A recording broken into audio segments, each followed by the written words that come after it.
Velkommen til.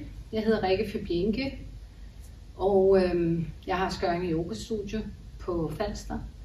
Og i dag vil jeg lave en lille kort serie, som er rigtig godt for dig, som har osteoporose eller gerne vil forebygge osteoporose.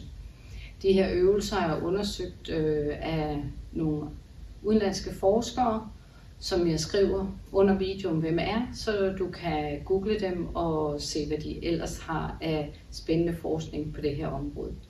Men lad os komme i gang med yogaen. Så vi skal starte med træet. Så sørg for, at du står godt på fødderne. Mærk begge fødderne mod måtten. Tag eventuelt lige en dyb indånding og stræk dig op igennem. Samle dine hænder i Anjali Mudra og kom ned foran dit bryst og ånd. Tag lige en enkelt indånding her. Og ånd ud. Så ånder du ind og putter vægten over på din venstre fod. Du kan så enten stå med den ene fod oven på den anden. Du kan have foden ud til siden her. Eller hvis du ønsker at komme helt herop med benet, så kan du også det. Knæet skal være ud til siden, hofterne er fremme. Så kan du have armene her foran brystet. Eller du kan tage en dyb indånding. Stræk armene op. Overarmene ind mod ørerne. Samle dine hænder. Og så strække dig op mod loftet. Mærk, hvordan din fod bærer dig, og du står her og tager nogle dybe ind- og udår. Helst bliver vi stillingen i 3 til 5 fulde ind- og udår.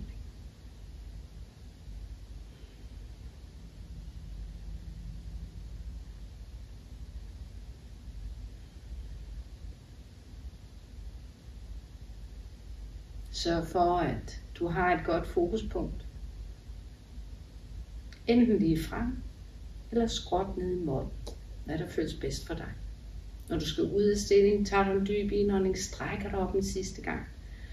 Stræk ud til hver side, mens du ånder ud. Grib om dit lår, og slip lige så stille og roligt benet, og få det ned på plads. Mærk lige begge fødder på måtten. Tag lige en enkelt dyb indånding igen. Stræk op og åbn dit bryst. Og nu ud og kom ned foran brystet igen. Så gentager vi på modsatte side. Hvis du har svært ved at holde balancen, så gå tilbage mod en væg og lige stil dig, så du mærker væggen bagved dig. Og stil dig her. Du kan også stå her. Eller igen, kom helt op, men det vil jeg kun anbefale, hvis du kan bære dig selv i det fri her. At du løfter benet helt op, sætter det ind til siden. Knæet ud mod siden her. Ud. Og så mærk, hvordan din højre fod bærer dig. Armene op over hovedet. Eller ned foran brystet. Mærk, hvad der føles bedst for dig. Træk vejret ind. Mildne dit blik. Pas på, at du ikke står og spænder i øjnene. Ånd fuldstændig ud, når du ånder ud. Dyb og rolig ind og udånding. Maven bevæger sig ud, når du ånder i. Og den trækker sig tilbage mod rygsøjlen, når du ånder ud. Sidste dybe ind. Og langsomme udånding. Sænk nu armene ned foran dit bryst med en indånding. Og i det du ånder ud, slip og sæt foden på plads. Mærk begge fødder mod måtten. Tag lige en indånding her. Og ånde ud. Så skal du ud i en god bred stilling med fødderne fremad her. Så er det tid til at dreje den venstre fod ud til siden. Kroppen er lige frem. Du tager og glider ned langs den venstre fod, indtil du er helt nede og rører med måtten, hvis du kan. Strakte knæ på begge ben, og du står her med åben bryst ud til siden og trækker vejret. Kig op mod loftet. Igen 3-5 dybe ind- og udåndinger her. Det, der er vigtigt for at styrke hele din rygsøjle og alle dine knogler, det er, at du står i stillingen i lidt tid.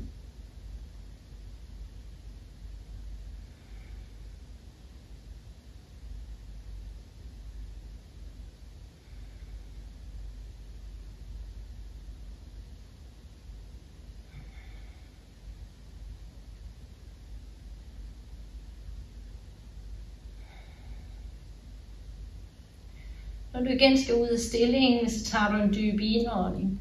Løfter dig op, så du skubber ned igennem dine fødder og kommer op til vandret med armene. Vi skal nemlig ud i kriger 2, så du går simpelthen bare ned i dit venstre knæ. Måske har du behov for lige at flytte foden lidt længere frem, ligesom mig. Det er vigtigt, at du ikke er underbøjet.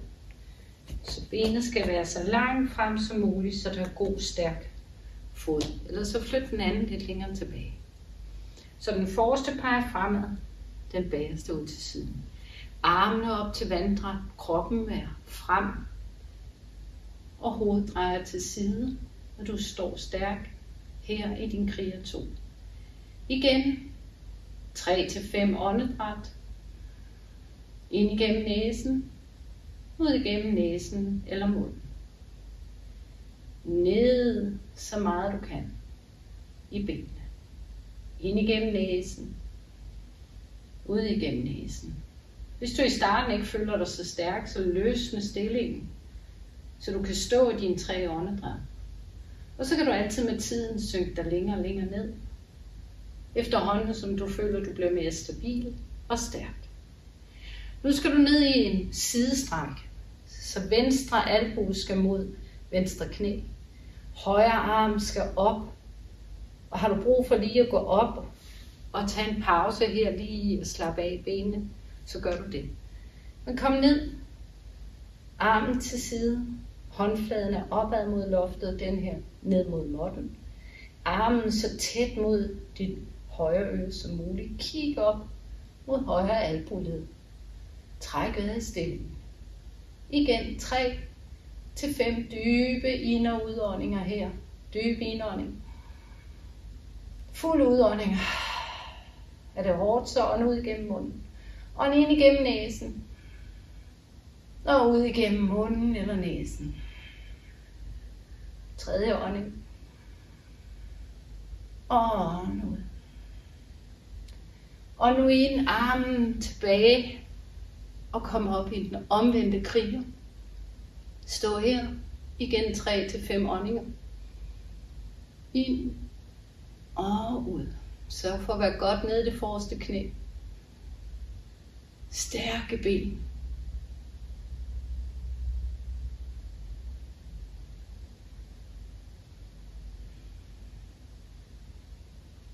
Og lige stille og roligt tilbage. Drej foden rundt. Tag lige en indånding her. Og ånde ud ned foran brystet. Vi gentager til den modsatte side. Højre fod ud til siden. Sænk dig lige så stille og roligt ned af det højre ben. Armen op mod loftet med håndfladen udad. Kig op mod loftet. Begge knæ er strakte. Træk vejret i stillingen. Dyb indånding. Og fuld udånding. Ånd ind. Ånd ud. Vi tager 3 her sammen i dag. Og så kan du altid forlænge det. Ånd ind op til vandret. Ned i knæet i krigeren. Kig og træk vejret. Dyb indånding. Jeg kan mærke, at jeg skal lige have min fod lidt længere frem. Og ånd ud. Ånd ind. Ånd ud. Ånd ind. Ånd ud. Ned med højre. Op med venstre tæt til øret. Kig op mod dit albueled. Træk vejret i stillingen. Ned i knæet. Kom. Og ind. Og nu. Og ind. Og ud. Sidste gang. Dyb indånding. Kom. Og nu. Den omvendte kriger. Ned i forreste knæ. Op. Træk vejret. Ind igennem næsen. Ud igennem næsen eller bunden. Ind igennem næsen. Ud igen. Sidste gang. Og nu. Og ind, kom op, stræk. Og kom frem. Krab fødderne ind. Og tag lige en dyb indånding. Armene ned foran og drej dig på måtten. Tag en indåndingsvej. Ånden ud, kom ned med hænderne til fødderne. Og kom lige så stille og roligt ned på dine knæ, for du skal helt ned og ligge på maven.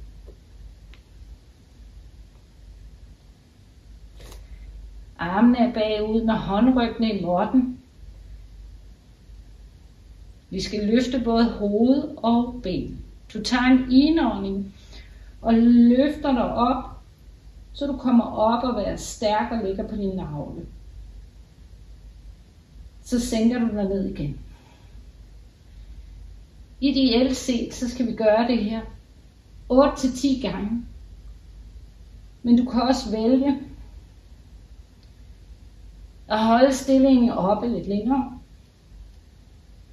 Og så lave færre repetitioner. Vi laver 5 sammen i dag. Jeg tror det var 3. Og ind op. Og nu er ned. Og ind op. Og nu. Sæt hænderne ved siden af brystet. Og ind og kom op for at rulle tilbage og lige hvile et øjeblik her i barnets stilling. Med panden i måtten og numsen så langt tilbage som muligt. Giv lige slip og ligge her og træk vejret et par gange.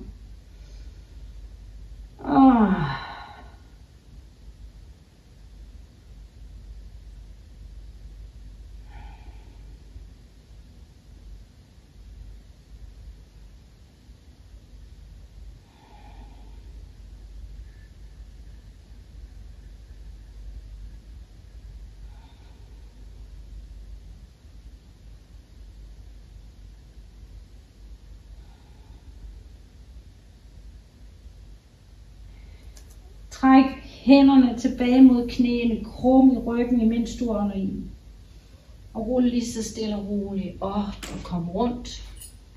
Og læg dig ned på ryggen. Vi skal arbejde med broen. Igen for at styrke vores knogler og vores rygsøjle. Så bøj dit fødder, have dem i hoftebreddes afstand. Mærk hvor tæt på numsen de skal være. Lænden er i måtten, hagen er ind mod halsen, og håndfladerne er nede i måtten. Du tager en let indånding og ånder ud. Så ånder du ind, skubber ned igennem fødderne og begynder at løfte dine hofter op mod loftet. Når du ikke kan komme længere, så står du her. Hvis du vil, kan du flette hænderne ind under ryggen og komme godt op på skuldrene for at komme højere op. Mærke det dine fødder, der bærer, og dine skuldre, og lige dine hænder, uanset om de er her eller her. Hver gang du ånder ind, løfter maven så op mod loftet. Når du ånder ud, prøver du at holde positionen så højt op du kan. Igen, så mange åndinger du kan. Ånd ind. Ånd ud. Ånd ind. Og ånd ud. hun trækker sig tilbage. Vi tager lige et par gange mere. Og op med hofterne, stærke ben. Ånd ud, kom ned. Sidste gang, dyb indånding. Gør dig bred over skuldrene, og så begynder du med din udånding. Kom ned, hvirvel for hvirvel, men vær langsomlig. Hvirvel for hvirvel. Sænker du dig ned. Så du får masseret din rygsøjle. Dernede i krum i lænden.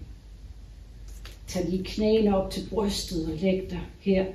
Hold om dine albuer eller flet. Og træk ned. Mærk hele din flade rygsøjle.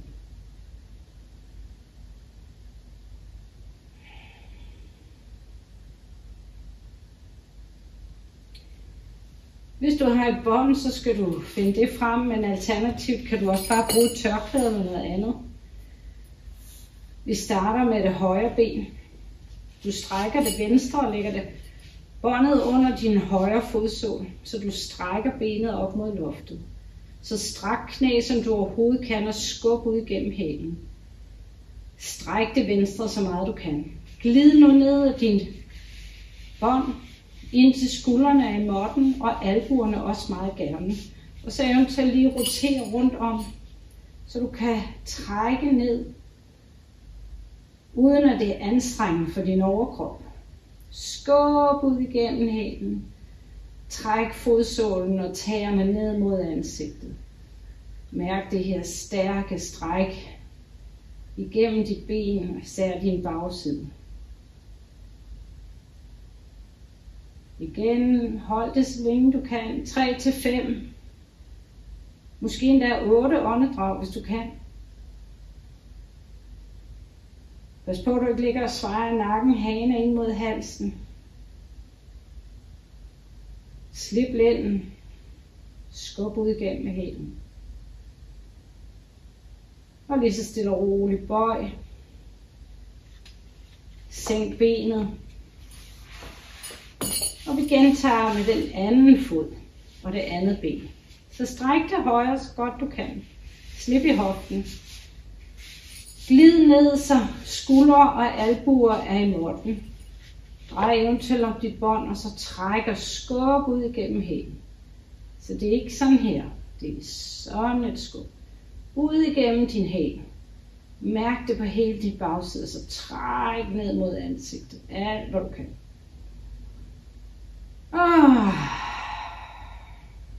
Ånd ind. Skub op igennem hælen.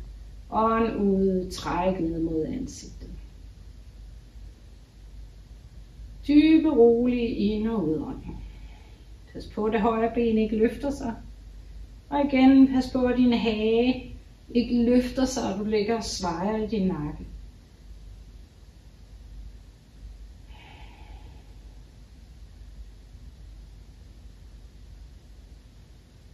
Og lige så stille og roligt igen, sænk. Nu når vi har færdig venstre ben, så bruger vi lige det igen. Hvis du kan, så griber du fat om din venstre fod, din tær, med din venstre hånd. Herfra, så har du højre hånd godt ud til siden med håndfladen i måtten, så du kan lægge det venstre fod ud til siden her. Så det er venstre arm og venstre fod i samme side. Hvis du har meget svært ved det, så kan du bruge dit bånd ved at tage båndet og tage det fat i det i venstre hånd, og så sænke det ned her. Men ideelt set, så er det en hånd og en tå, der rører måtten herud til siden. Vi får et godt stræk her omkring vores hofter, ved vores hofteled og lyske. Hold højre hånd godt ned i måtten, så den støtter dig. Dybe ind- og udåndinger her igen.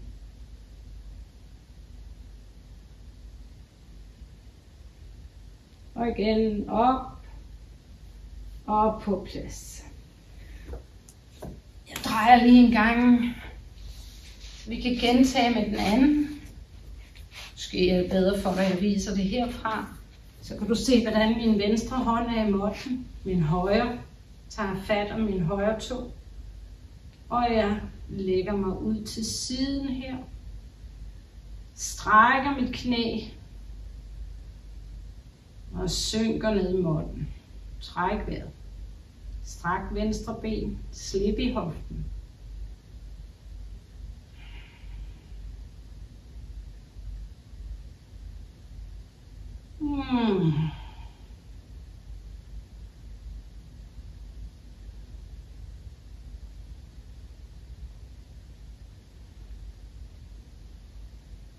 Lige så stille og roligt kom op. Og sænk benet. Jeg drejer mig lige. Løft dine knæ op til brystet. Løft din overkrop. Rul på din rygsøjle, hvis din rygsøjle tillader det. Og det ikke er for hårdt for dig, afhængig af dit niveau af osteopeni eller osteoporose. Så kan det være, at du ikke skal gøre det her. Men ellers så er det en god måde at få masseret rygsøjlen, samtidig med at vi kommer op og sidder.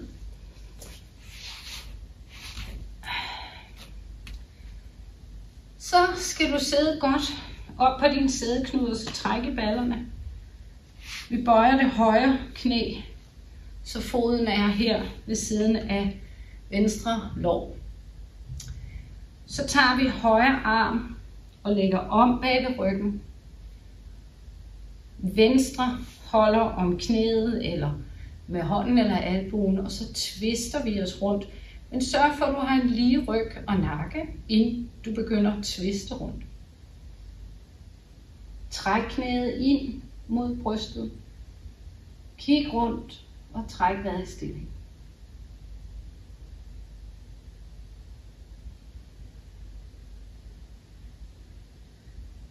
Igen så mange åndinger du kan, men helst minimum 5.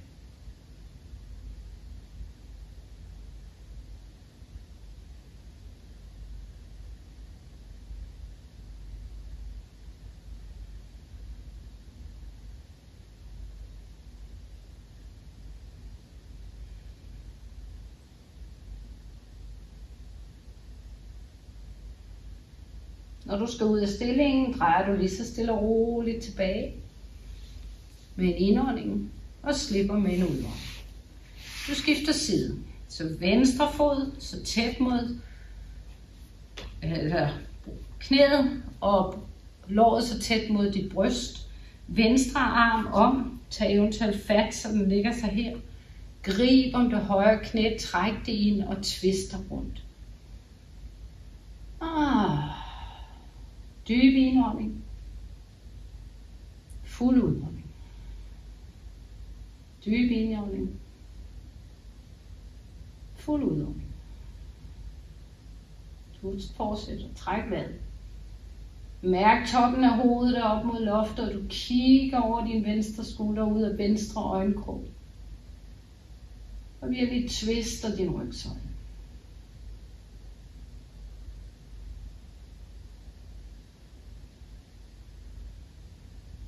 Igen, når du skal ud af stillingen, indånding og langsomt tilbage.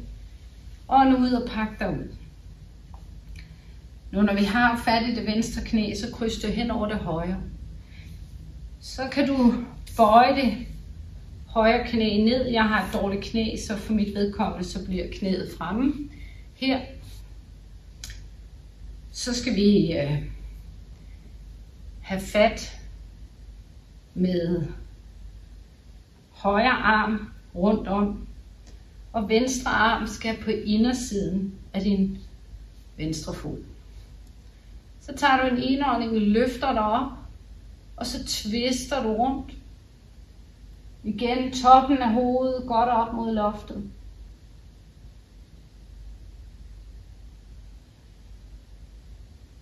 Tag nogle åndinger her.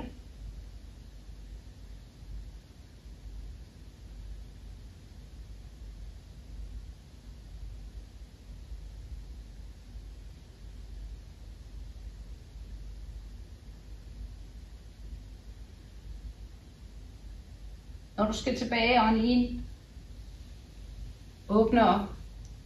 Tag så fat om knæet og læg hånden modsat og drej dig rundt. Så du lige får et twist den her vej også.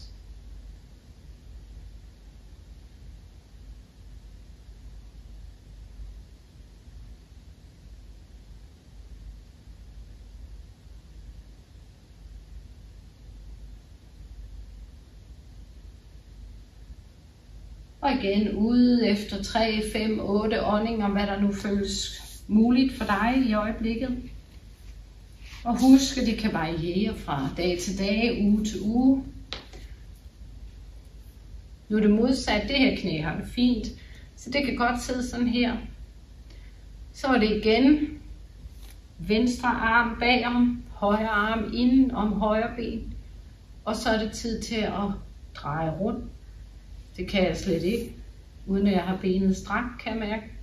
Så jeg twister rundt her.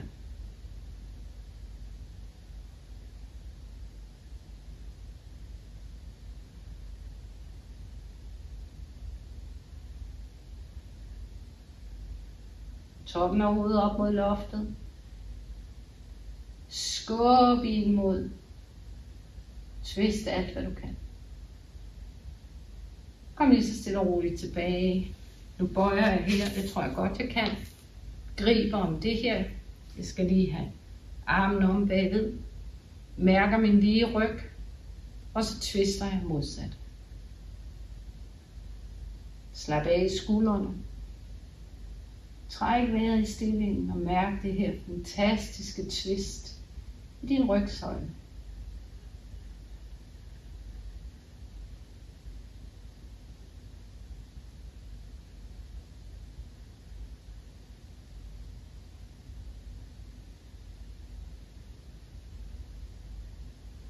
Og når du er klar til at komme tilbage og ind, åbne op for armene og benene.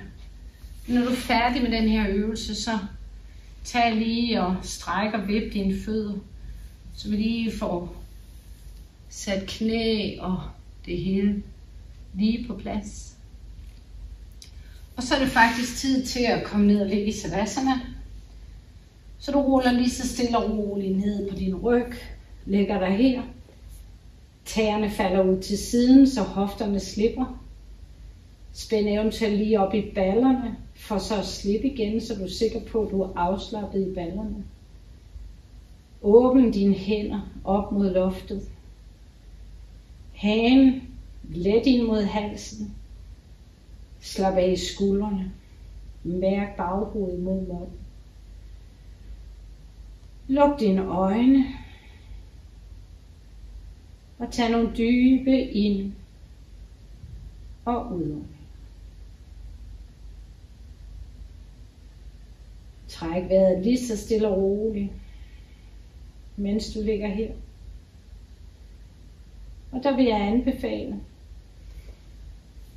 at du ligger i 5, 10, måske endda 15 minutter, eller hvor længe du nu har lyst til at give slip. Og når vi ligger i Savasana, så handler det om ikke at falde i søvn, men at lade kroppen give slip, blive tung og afslappet. Imens du trækker vejret dybt og roligt. Faktisk lader du bare åndedrættet passe sig selv. Har du svært ved at komme ud af hovedet, så fokuser på din navle eller på dit bryst. Og så giv dig hen til måtten og giv slip. Så jeg håber, at de her øvelser kan gavne dig, uanset om man har osteopeni eller osteoporose eller ej. Så er de gavnlige for alle. Men som sagt, jeg har skrevet lidt om, hvem forskerne er i underteksten på min YouTube-kanal. Hvis du har lyst til at vide lidt mere om, hvad de har forsket i. Namaste.